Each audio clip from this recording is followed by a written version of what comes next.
kung saglit po ito po yung i-share ko yung wall ko. Ito. Yan. Tingnan niyo po yung EIT, Victor. Kayo na po lang yan. Ito po yung requirement ng EIT. Ito yung requirement ng EIT. Tingnan nyo, ito. Ang una, paano mag-apply? Paano mag-apply? Tingnan nyo po tingnan nyo, importante. How to apply. Ito po yung processing timeline kung paano mag-apply.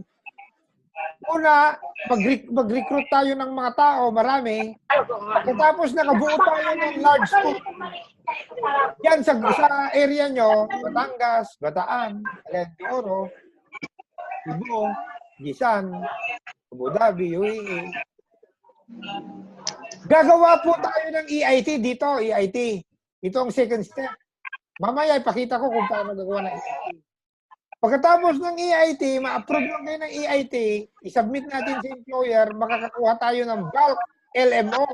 Ang LMO lang, LMO po ng 100 more or less ng mga welder, 100 ng more or less na pipefitter, 100 more bulk LMO, unnamed.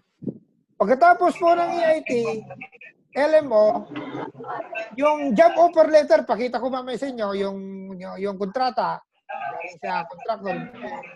Mag-apply tayo ng visa. Ito yung processing time ng visa normally.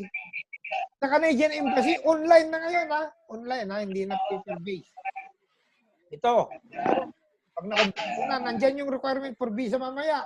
Nandito yung requirement for EIT mamaya. Pakita ko. Susunod natin. Pagkatapos ng visa, deployment. Kalisan. Yan, deployment. Yan ang pinakamasarap. Ito. Tapos ng pag nagtatrabaho kayo, habang nagtatrabaho kayo sa site sa Canada, mag-prepare kayo ng Red Seal kada day off. Kada day off nyo, mag-review ng Red Seal. Karaniwan sa mga taga-Batangas na nakita nyo, Bataan, etc., Pilipino, last day ng review, binibigyan sila ng leakage. Yung sagot,